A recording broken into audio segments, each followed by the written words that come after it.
Hello and welcome to today's webinar with Trond Undheim on the pandemic aftermath. If you haven't attended one of our webinars before, this event forms part of our online library, which can be found on the Go to Stage platform.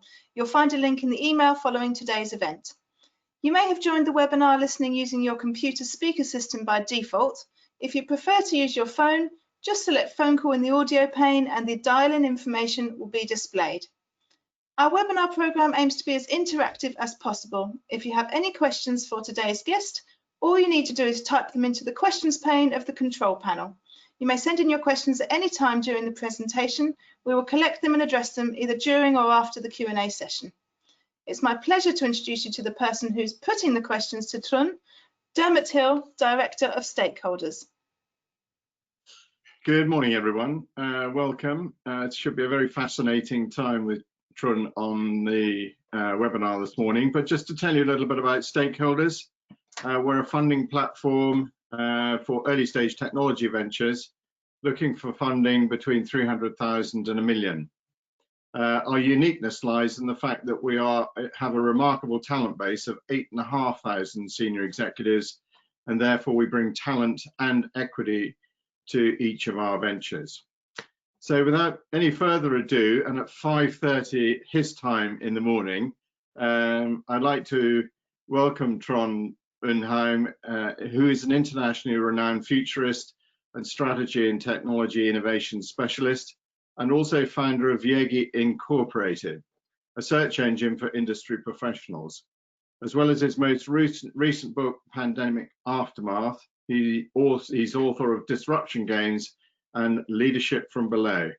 And he's also no stranger to the world of investment, and he's built and directed the MIT Startup Exchange, connecting industry to startups. But to tell you more, I'd like to hand over to Trond. So Trond, please, the floor is yours. Introduce yourself and we'll move on into the questions around your fascinating book. Over to you. Thank you, Dermot. Thanks so much for inviting me. And yes, it's bright and early here outside Boston, but I treasure any opportunity to get out of the current isolation mode. So anything that gets me up and out and about and talking about interesting topics dealing with the future, gets me out of bed early. So maybe I'll say just a few seconds about how I even came about to write this book. I think when this whole thing went down in January, February, I realized that my background was kind of unique for this moment, because the pandemic calls for looking at things from very different perspectives. And I think my background is a myriad of organizations. I have worked in anything from governments. I've even worked for the EU. On e-government strategy. I worked for Oracle on tech strategy, and most recently for MIT. And I've also founded several startups. But and in this whole period, I've given consulting and other projects on future and strategy.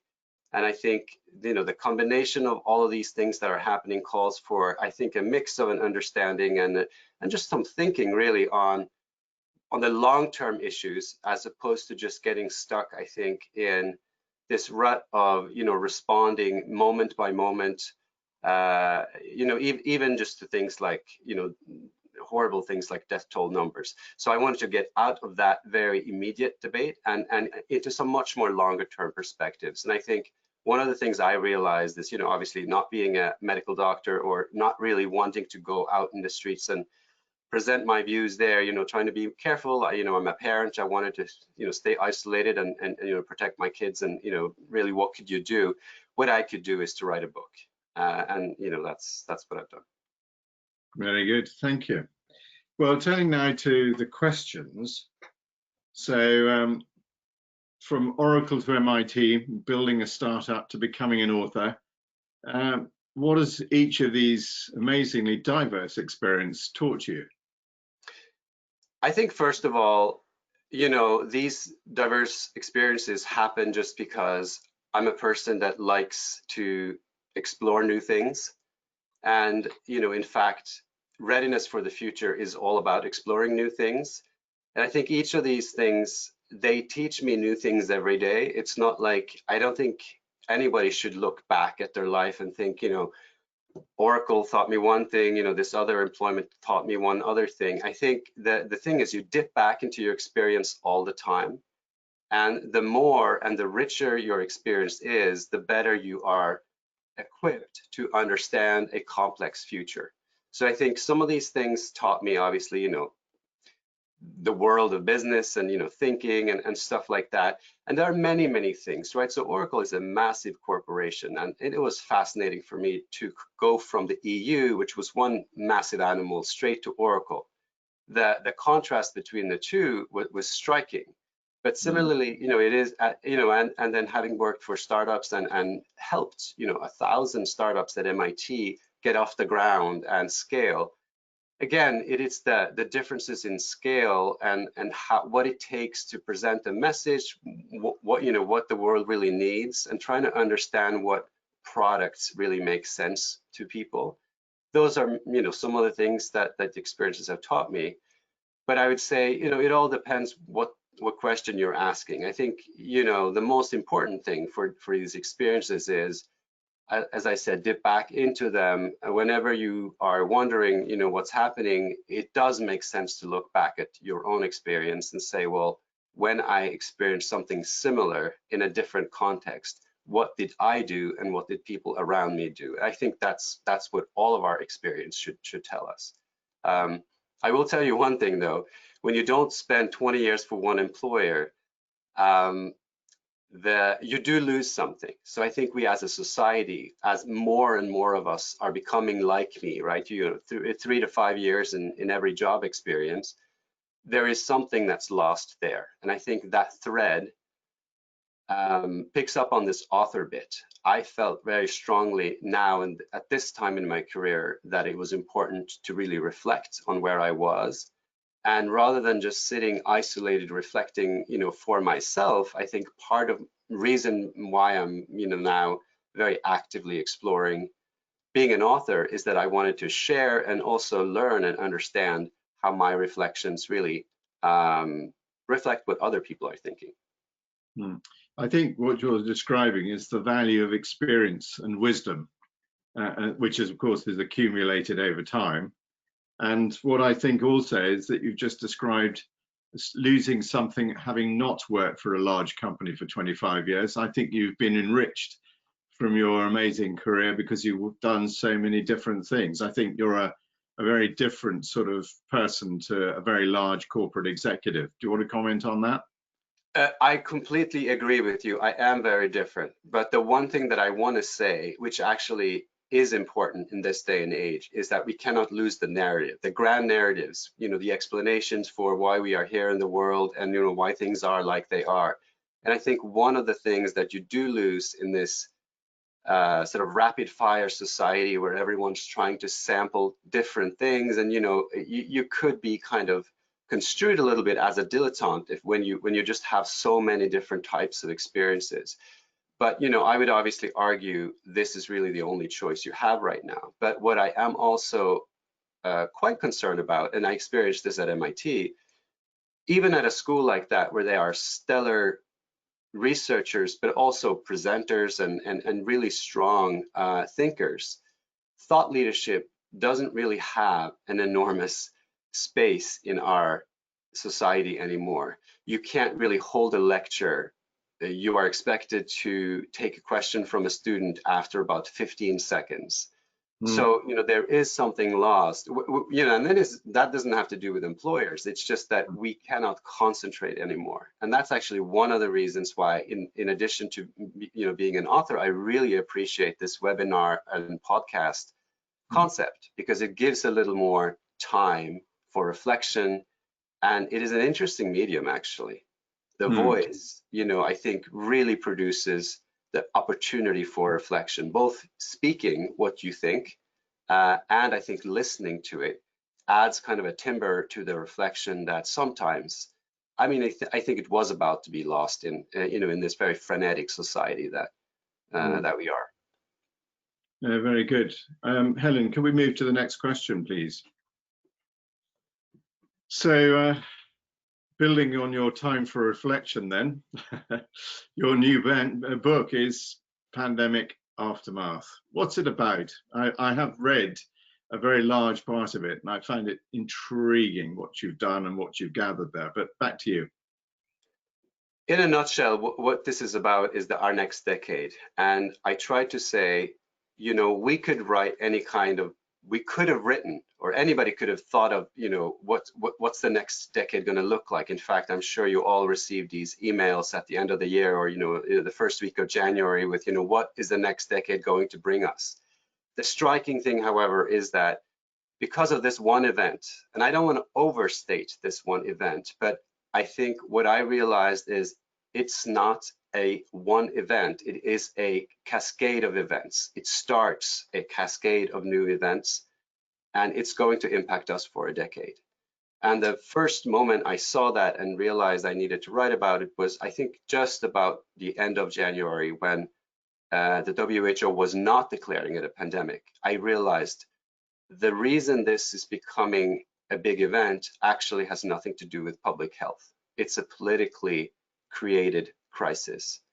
In addition, obviously, to being a public health disaster, but it is much more complicated than that, and it gets more complicated because of where we are in geopolitics right now. And, you know, this is where it ties in with kind of my experience in technology. I do think that at this very moment in technology, it also came at a very interesting time. It is at a time when never have we thought that we were more advanced. You know, the debates about AI and robotics were really reaching kind of feverish levels. And in a certain sense, the book is a little bit about how we now have to make choices, because technology has both, I think, been caught a little bit with the pants down. It really isn't possible to use AI for anything that useful when it comes to a pandemic at this moment, you know, in an instant. On the other hand, there are plenty of technologies where we do need to advance really fast, you know, vaccination, technology, other things where we have been sleeping, I think, a little bit, and assuming that our society has been moving ahead really rapidly.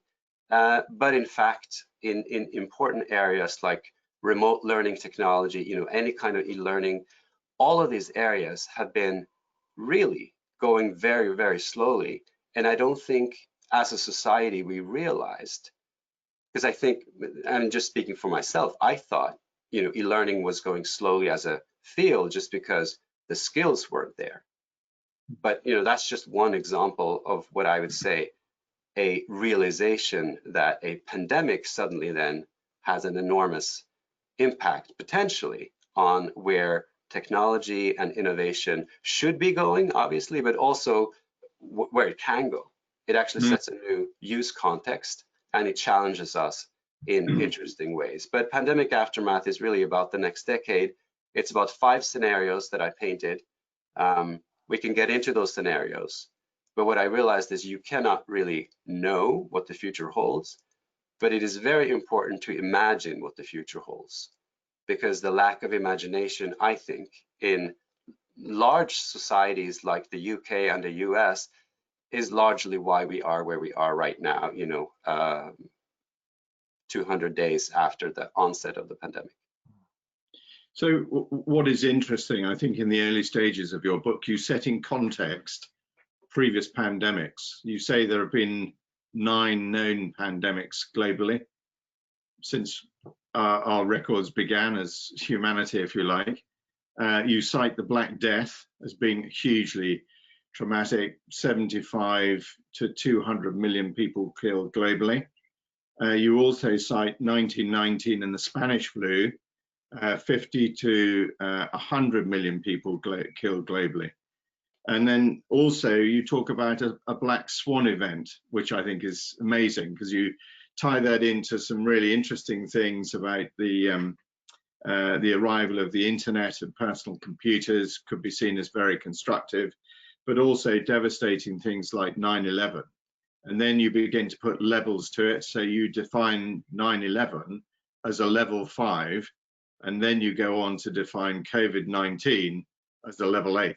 And I think that's really interesting context, if you like, for what you're saying in your earlier part of the webinar, which really places this as a sort of cascade, as you say, of events that are going to cause one thing after another. Helen, can we have the next question, please?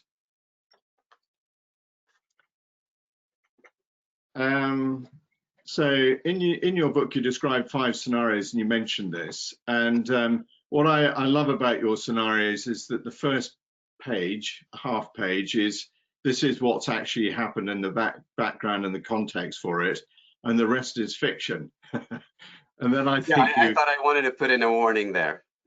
It's a little bit unusual as a book, as half of it is nonfiction and half of it is fiction.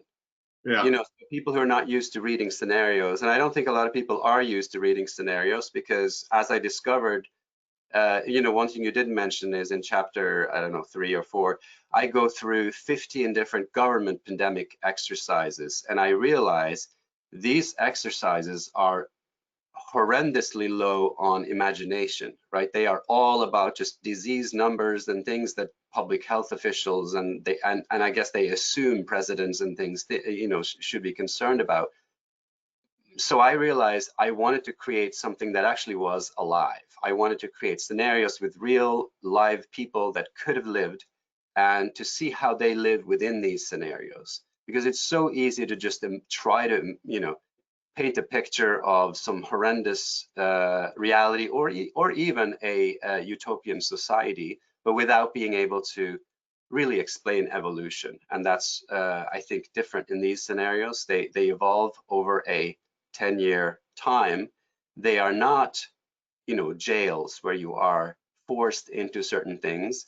They're actually open-ended. And I think if you read them, you saw that the characters in them sometimes live remarkably well, regardless how stringent and how, either bad or really how changed their life is under these new conditions. So I don't think, any of these 5 scenarios necessarily constrain individuals so much that they cannot live their lives, but they do, they are projections of these kind of 4 forces of disruption that I go into in the book, which are valid, I think, when you are analyzing technology, as well as for analyzing any kind of societal change.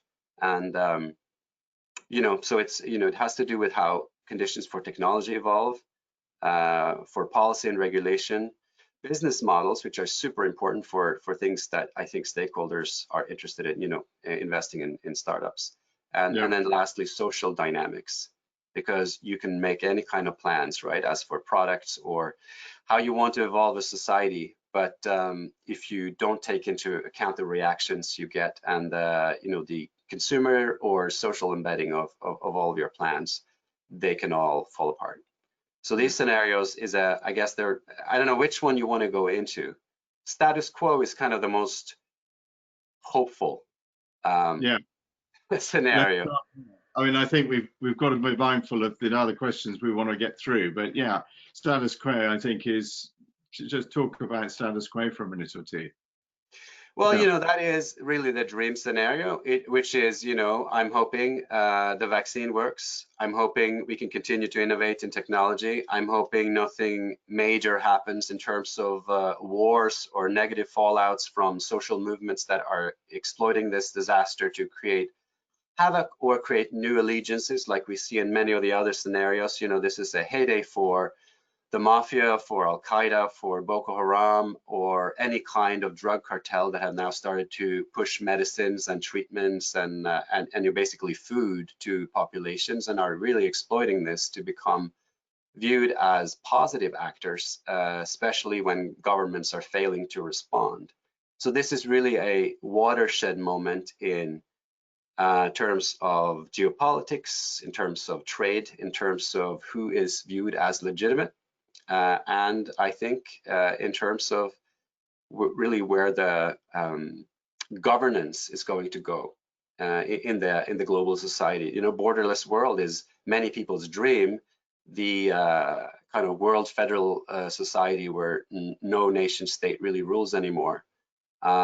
Nation state renewal is is other people's dream, right? It would be massively strong UK, it would be regional heroes, China, dominating parts of Asia, but no country really controlling the entire world. This is the multipolar world that many of us thought we were entering into. Two worlds apart is more dystopian, because what I foresee there is really that the elites split out from the rest of the world in a physical way, even create a state, and charter a real estate company with creating the perfect paradise and a set of timeshare worlds where they wall themselves off. And I don't know if you noticed this, but somewhere in the book I actually foreshadow the fence around Washington, D.C. So in this two worlds apart, which I wrote in early February, I foresaw that there would be a fence around the core parts of Washington, D.C., where the governing elite would actually bunker in and hedge, against the change in the world. So I think, the real panoply here that the crisis brings us is, are we entering a time where those who have resources feel forced to isolate from the rest of the world on a relatively permanent basis?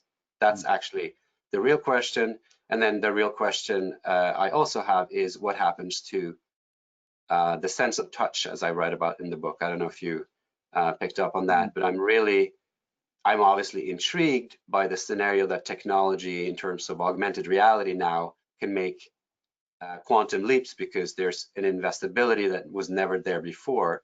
But on the other hand, I think because we're not there, can we really wait 10, 15 years until sensory technology in virtual reality matches in any way? I mean, as nice as it is to see you, Dermot, I would much rather, meet you over a beer at a pub. You know what I'm saying? Yeah. Correct. But then again, a hologram will have its drawbacks. I do think so. I'm hopeful, though, that it could be interesting. So, we can talk about investability of augmented reality for sure. Yeah. One of the fascinating facts you have in your book is that there are 5,000 plus strains of COVID. Is that correct? Well, the coronavirus has been around for a long time. So, the basic variants of it, they are kind of known, although we don't know much about them. But these 5,000 variants are existing in various animal populations, right? In bats mostly. Yeah. And, it's just anybody who is involved in this field knows that these will escape and will pass through what they call zoonotic transition towards humans. And this happens on a relatively regular basis, in smaller outbreaks, and definitely this will happen again. And it can't really be contained, and it has to do with the way that we are, approaching nature, basically. Yeah. We're not leaving nature alone. We are co-living with wild animals and selling them at markets, and, keeping poor hygiene at that. So this problem is not going to go away. So in that sense, these 5,000 strains, they do worry me quite a bit. Having said that, I think, the most important lesson from this pandemic should be that you cannot plan the next pandemic based on the past pandemic. The biggest lesson from looking at all these scenarios is governments, for instance, they always say, oh, what was the last pandemic? Let's plan the response based on the flu. So I went through 15 government pandemic scenario exercises, the UK having done a couple of them, Cygnus being one of them, and they're all mostly based on the flu.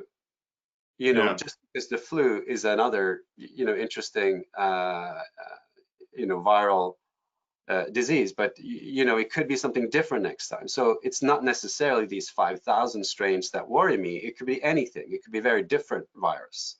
Yeah, no, agreed. Helen, we've sort of segued very naturally onto the next question, conscious of time, so that we can get through the rest. Thank you.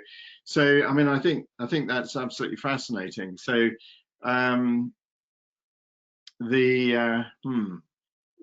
what's your take on it all? And pandemics, I think you're sort of suggesting technology's got a role to play. Inoculations, the various testing processes, the way mankind has been organized in this pandemic will be very different to the next one, we hope, because I think we got caught unawares. None of us foresaw it. None of the politicians ever dreamt of this, and yet they are having to make some enormous decisions around economies, people, well-being of their electorate, and so on. Back to you. Yeah, Dermot, I actually concur with you there.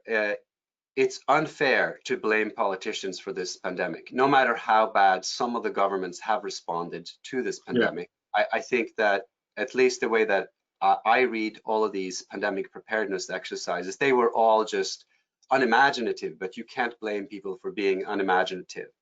And other countries just didn't do these exercises at all.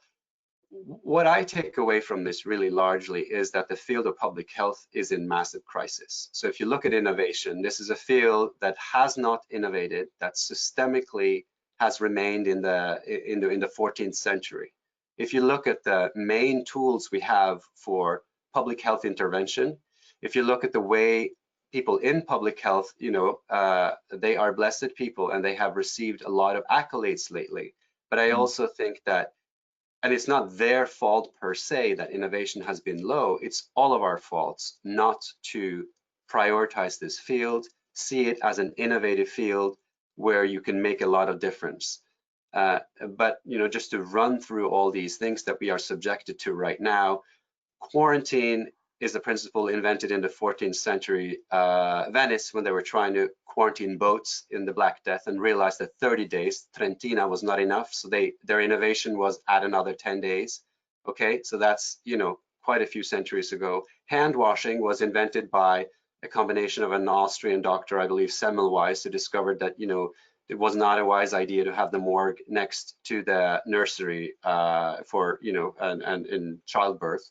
So he argued you should wash your hands. And of course, the British public health around the cholera epidemic in London, those two events, you know, created this impetus for hand washing. Now, social distancing and basically quarantines, they're all nice things. And washing your hands, it's all nice, but they don't amount to, and you know, vaccines, you can go into vaccines, but that's also an ancient kind of intervention. The new RNA vaccines are, of course, exciting and scary. They're sort of exhilarating, really, because you're talking about permanently, possibly altering human DNA by these two vaccines from Moderna and Pfizer that are now in trial, basically. So you could say that is a innovation. But apart from that, the entire public health field, my take is we need to completely change the way public health is carried out. And we need to have a big debate about whether public health professionals, you know, what their power should be in a pandemic. Because clearly right now, they thought they sort of had the power.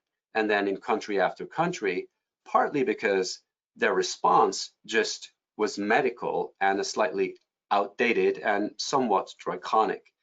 It just hasn't gelled very well with a global society that's built on markets functioning. True, but I also think that these are big lessons which are so obvious that both the politicians and the commercial world around them will be saying, well, this is what we've got to do better next time. So I think it's a big time for actually positive change as much as experiencing, if you like, some of the trauma that many people have had to go through.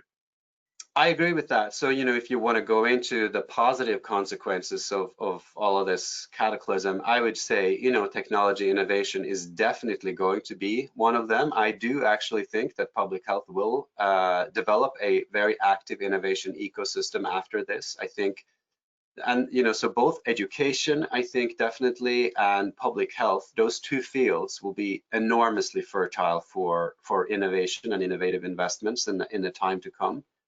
Definitely in the next 3 to 5 years, but very likely throughout the whole decade. So those are very interesting fields, and I think can hold enormous promise for changing the lives of individuals, saving lives, obviously, but also overall in business. I think making better e-learning and technologies that can accomplish what we're doing right now, webinars and electronic collaboration and learning will be transformative, because many more and smarter people and more money is involved. And inadvertently, that leads to change. It's just that it doesn't happen overnight. No, agreed. So, I mean, we're sort of nicely segued into really what's happening now in the next decade, and what will it look like, and how different will it be? Could you go on to comment about that, please? I think it's easy to right now to make one out of two mistakes. You could say, well, nothing is going to change, right? A lot of people will have that knee-jerk reaction no matter how much is changing around them, because it feels safer to say that nothing is changing and they just want to go back to their old habits. And I would say that is such a strong feeling that it is bound to actually have its own truth connected to it. A lot of people will refuse to change no matter whether the decade is changing or not. On the other hand, I do think that certain things just have become different right off the bat. One of the things that I don't think we can escape from is this notion that we need to be more careful about mass gatherings. So if you want to pick up on one very transformative and potentially very contentious idea, I do think that mass gatherings need to be regulated more like utilities. So I say this in the book, and it doesn't probably get explained very well, but what I mean there is, mass events, and I know in the UK you love your football games, but gathering 50,000 people, right? And concerts too, concerts on Wembley Stadium. Those kinds of things are going to be contentious for some years to come, even with a vaccine, because the risk there, once we now know what can happen when contagion gets out of hand with this or some other virus, I think it always just needs to, the risk just needs to be out there. You need to account for that risk. You need to have mitigation strategies. And I think if we are to hold those kinds of events, in the UK or in other fairly organized societies, depending a little bit on privacy laws, you can perhaps hold these events if you have the identities of everybody who was present. And if you sort of track and you say, well, there was a case here, now all of you have to get tested. In the case of places where that is not possible, either because the technology isn't there or the privacy laws will prohibit it, I think these these kinds of events are going to be problematic for years to come. Now, I happen to not be a person that cries over that. I don't love to be around 50,000 people, but I know that others do. And it's very contentious in the US because you have things like mega churches. And what I'm saying here applies to mega churches as well. As you know, the virus loves people who sing. So, to be together and worship in a congregational hall with 10,000 people, essentially a stadium, those kinds of things, we are going to have to discuss them on a much larger stage than before. And it's extremely contentious, right? It's about sports and religion. These are about the most important and contentious things in human society. Now, that is not a debate for public health. This is a debate that has to bring in everybody. It does. So what I think is amazing is the way we've adopted remote meetings. Here we are talking on a webinar piece of technology, and it's across the Atlantic. It's very good. And so somehow I think mass meetings and how these musicians and so on are ever going to make their money, in the footballers, well, that remains to be seen. But I think technology can help them get there.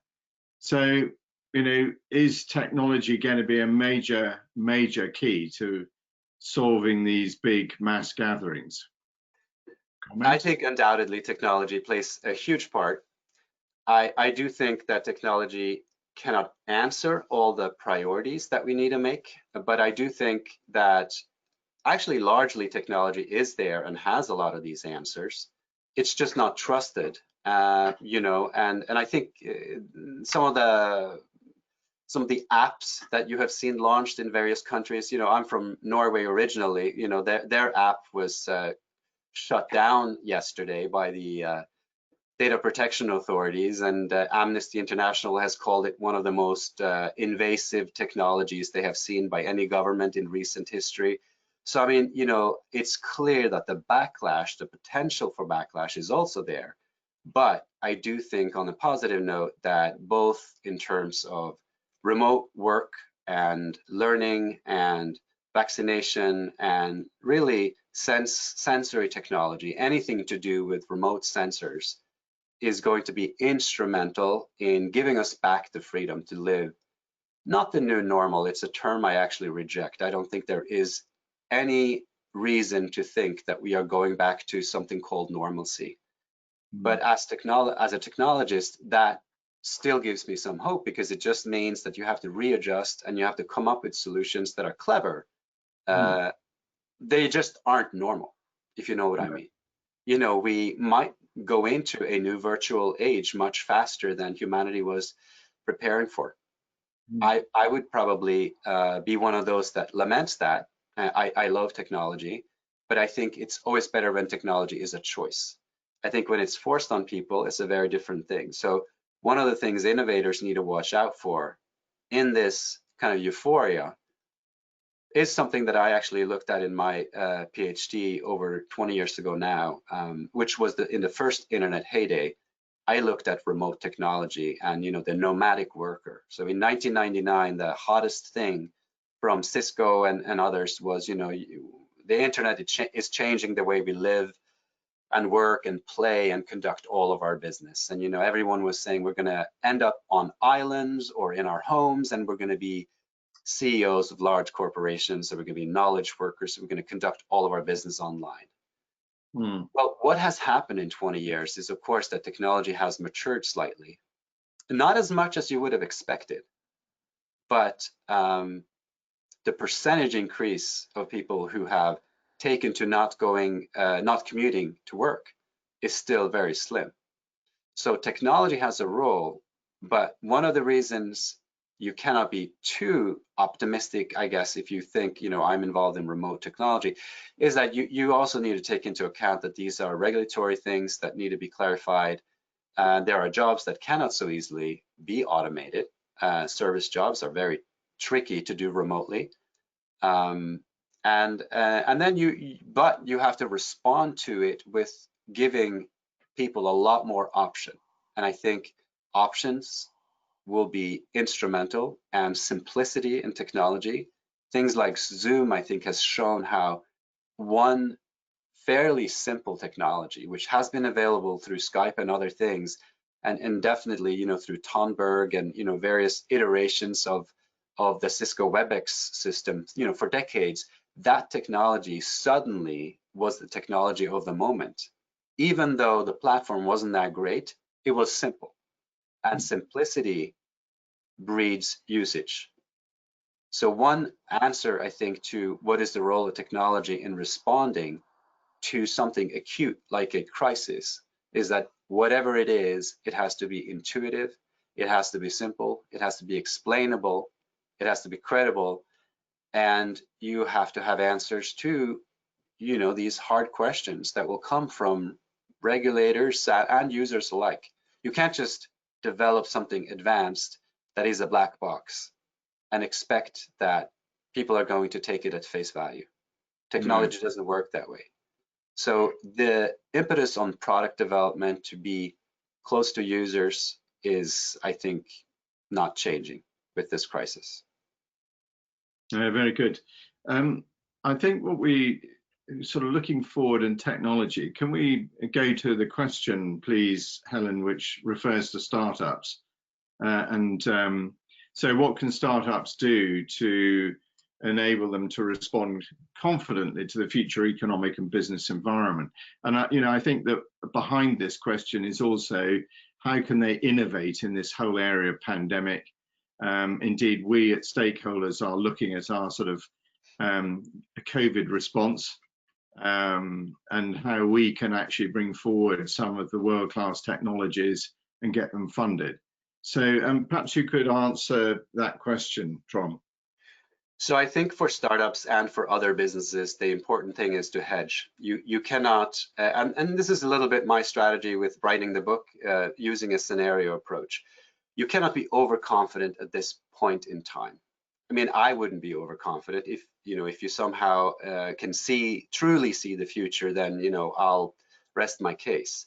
But I would say, both as an investment vehicle, or if you're investing in startups, and if you are a startup or in the startup environment, you can draw some fairly immediate conclusions based on things that we have talked about, e-learning, remote technology generally, sense technology, robotics, RPA, these kinds of fairly obvious technologies, and generally using AI to accelerate transparency in things like supply chains and things like that, very obviously going to be interesting. But I think I would hedge the COVID strategies against what you would have done otherwise.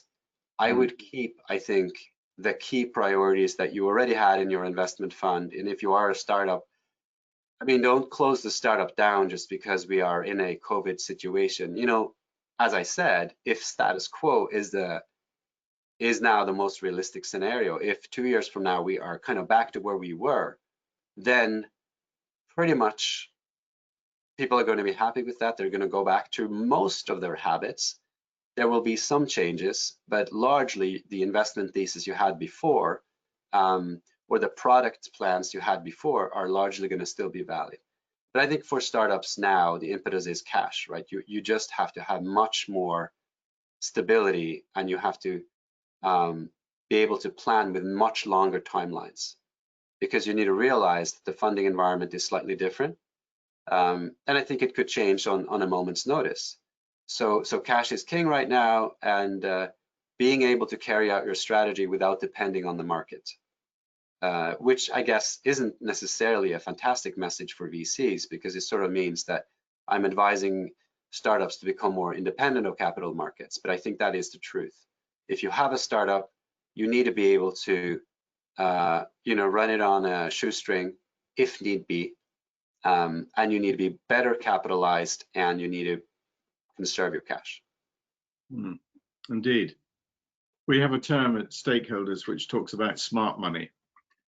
So this is a combination of people with experience and knowledge and a bit of capital. And we also look at how capital efficient the ventures are that we bring forward to the investors, principally for the reasons that you've been citing.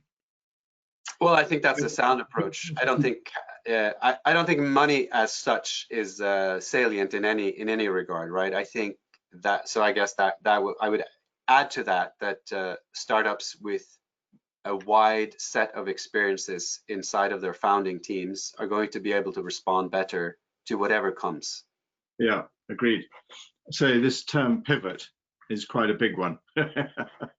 So companies are right now pivoting like mad, and how effectively they pivot will determine their short and long-term futures and ultimately their exit success. So, I wanted to go next to the Q&A, because there's one particularly, and we probably haven't got time to ask that many questions, but there's one particularly one that sort of jumps out, which is saying, well, okay, COVID-19, what about climate change? That was the big one. Surely it still is the big one. We can see it coming. Are we going to be organized for it? Do you want to comment on that? Well, what I want to say is this: climate change and COVID and the current, racial awareness and Black Lives Matters and all of the important global issues of the day. And there's not one, it's not two, it's probably more like 50.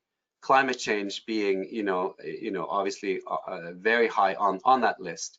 But there are several crises that are interconnected and that we ideally should start fixing, almost like crossing them off the list as like big issues that we have started working on in 2020, because we realize that they are all connected. There seems to be a very close connection between climate change and COVID in a number of ways. And certainly the most obvious one is that if you are going to undertake an energy transition, this is the time to do it. So I think that, you know, the countries and the investment vehicles that have realized this and have started to say, you know, there's going to be a kind of a new principle at play in all the money we distribute from now on, and it is related to kind of climate change mitigation technology. So I would say that the things are, and you know, these two things are related for many reasons. One could also argue that the crisis was essentially a crisis of climate and the environment. You could say we have started to live closer with nature in a bad way. We have not respected the natural boundaries, and we are, you know, we have made incursions into animal territory, so you know, so to speak, and that you know, this is actually why these things are happening. And then, of course, it is this notion that I also operate with in the book, that the pandemic has just exposed our risk to a bunch of other issues that are now becoming much more serious because we cannot respond to them. So climate change becomes more serious because we don't have any resources really to put towards it. In the same way that, you know, so locusts in Africa were already a big issue. They are now a massive issue. Hurricanes in the US were a big issue. If Katrina were to hit this fall in New Orleans, it would be a catastrophe. And you can, you know, floods in Asia, you know, there was just one actually in India, but a massive flooding now in Bangladesh, you know, would be devastating at a level that has never been before. So all of these things build on each other, and it's compounded risk. And it shows, I think, that risk frameworks need to be updated as well. Agreed. I think if one looks back at the 3 months we've all had in lockdown, the lack of carbon into the atmosphere, the reduction of it, the pretty rapid reduction of it, will be a big lesson for us all to learn. And I think the world is healing itself as we speak in terms of climate. But I think we've all proven to ourselves that we can actually accept a big lifestyle change, that we can all come through this together, and that we do need to start fixing these lists that you refer to, the top 50, and start ticking them off as done. Because if we don't, the next generations to come will actually say, this generation has not acted in a responsible and reasonable way for future generations. And I think, you know, there's a lot that we've got riding on this, a lot of lessons we can take away. So, Trond, I'm going to bring the webinar, if I might, to a close now, but just by saying thank you so much indeed for taking part. It's been fascinating. The book is fascinating. Each of you will receive a follow-up email with a link in it to actually reference where you can go and buy the book. It's available in Waterstones, in hardback. You can get it on Kindle, which means that you can take it with your technology to have a good read on the way out of the day. So it's a fascinating book to be recommended. And we'll also be asking you feedback from your experiences this morning online with Trond and I. So it remains for me then to say our next event is on the 24th of June with Nigel Bridges, who's Chief Executive of Beaconsoft. It's one of the ventures on our platform, is currently looking for funding. And Nigel will be talking about managing his MarTech business during COVID-19. A big experience, and he's one of so many early stage exciting businesses that have gone through this big challenge. So he is going to be talking about the challenges, the lessons learned, and of course the engagement strategies and a lot more. So I do hope that you can join us for that event on the 24th. So for now, it remains for me just to wish you all a very safe and onward journey in your lives. Thank you for joining us this morning. Trond, must be now 6:15 in the morning, near enough, just past. Thank you so much for joining us very early from America. Much appreciated. Thank you both. Thanks. Bye, Hun.